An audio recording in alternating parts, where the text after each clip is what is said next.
afternoon, everybody, and welcome to the Safari Live broadcast from the Mara Triangle. We're sitting here with two lions of what is known as the Out of Africa Pride. Beyond them, a herd of zebra, and also just to the left of them, a herd of buffalo.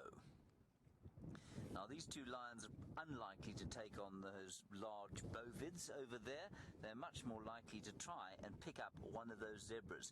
The wind is blowing from the zebra onto the lion, so that's a very good thing for hunting lions.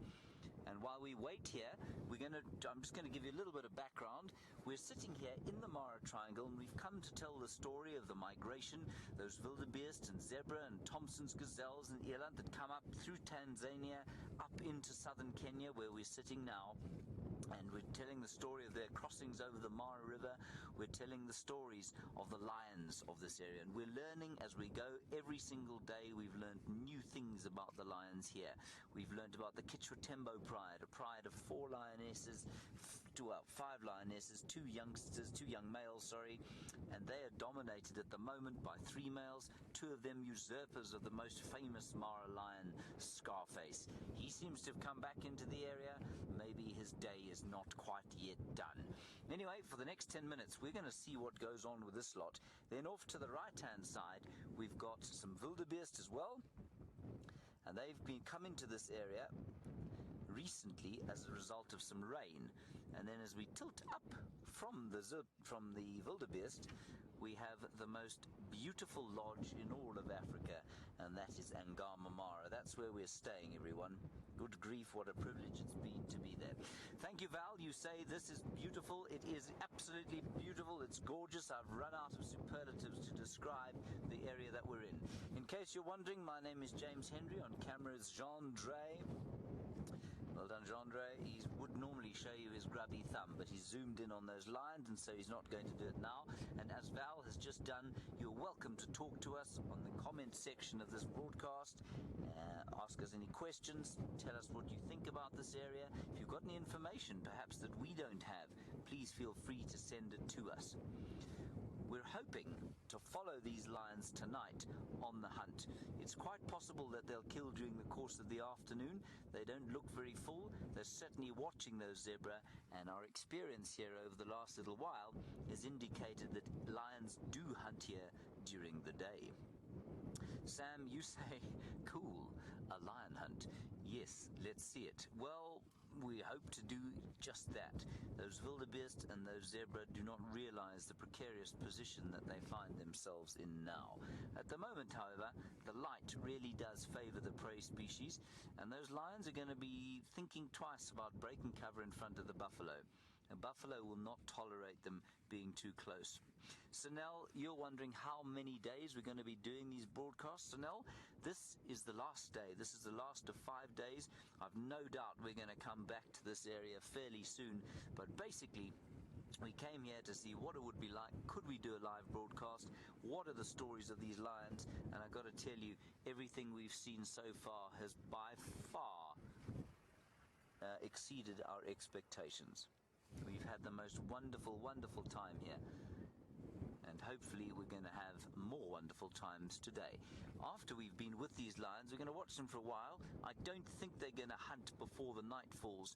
We'll go towards the crossings and see if any of those great wildebeest or zebra herds are going to come over the swirling waters and over those great dinosaurs of the deep. Barbara, you say, cool, the Mara in my living room. Well, it's very good to be in your living room in the Mara, yes. And that's, of course, the whole point of what we do, that we can take Africa and the great wildlife spectacles of this planet to you.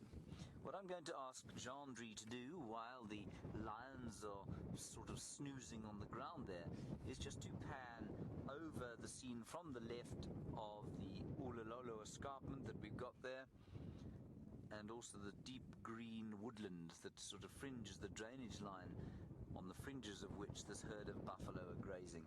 The colors here, unspeakably magnificent. It really is. Isn't that fantastic? Gorgeous. And then we're going to keep going to the right. You can't see me, I'm afraid, everyone, because the wind is blowing very strongly, and that means if I pop my head out of the top of this car. Basically, you will be assailed by the sound of a tornado. I'm going to sort that out at some stage, but you're not going to see me, and I promise you, I don't look anything like as good as the view you're seeing right now. So that's the Olololo escarpment, and on top there, Maasai Mara, that's the lodge there. Hello, Barbara. You say you want to go to Sri Lanka next with us to see the elephants. Well, Barbara, I'm not sure if Sri Lanka is on the top of our list to go to for elephants. It might be one day. That's the hope of Wild Earth, of course, that we go to all the wild, or SafariLIVE. It's a hope that we go to all the great wildlife hotspots of the world and be able to broadcast to you live. And that's the difference between what we're doing, of course, and a standard issue documentary. This is happening right now. This is as real as it gets. The zebra and the wildebeest are coming closer. Who knows what's going to happen during the course of the afternoon? Hello, David. You say hello from Scotland? Well, hello. Very un-Scottish weather we're having here at the moment.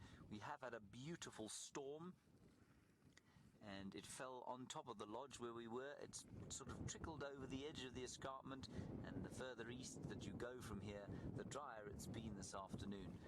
That's towards the river where the wildebeest, we've heard, are actually massing about to go across the river. And Valerie, you say, what an honor to be in the Mara on the back of the largest safari vehicle in the world.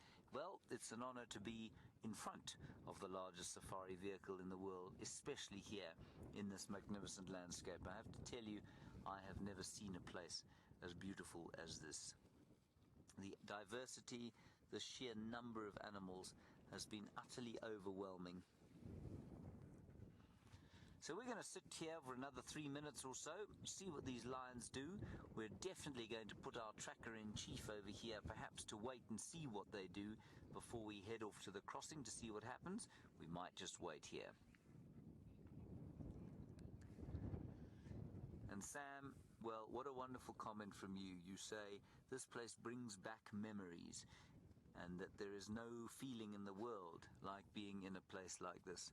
Yes, absolutely. It's overwhelming. It fills you with a sense of awe that is impossible to describe. And I hope that anybody watching is going to have the opportunity to come and experience this firsthand, to put your feet on the ground here and absorb the energy of this place. Evelyn, you say you have to come back to the Mara sometime. You're in Norway. Well, I hope you do. I also hope that the Mara will be here forever and ever, of course. Look at that herd there. The lions are snoozing in front of them. Look at the greenery behind them. The hundreds of different colors of verdant green there as the woodland moves down in a kind of, I guess it's a seep. That's where the water flows, and that's why there's a woodland there. But mostly it's grassland here, of course.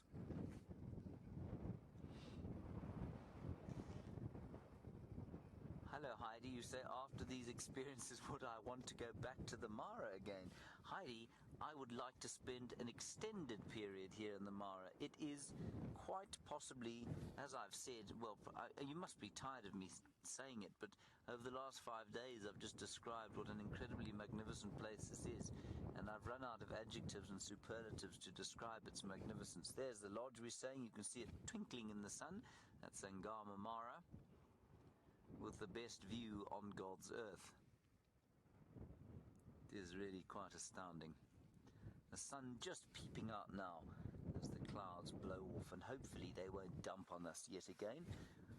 Not because the land doesn't need it, but because, well, the camera and Jandre out back, he's starting to look a bit shivery just at the thought of being rained on again. Hello, Jackson. You say one of the big five is just napping. Indeed, one of the big five is just napping. But remember, this place is about so much more than the big five. The zebras, the Thompson's gazelles, the wildebeest, the warthogs, the topi, the Maasai giraffe, all of them conspire to make one of the greatest scenes on planet Earth. All right, everyone, that's going to be it from us today. For now, join us for the rest of the show You can just Google Safari Live and you can find a platform that suits you best. 3 o'clock Central African time, 4 o'clock East African time. We'll hopefully see you then.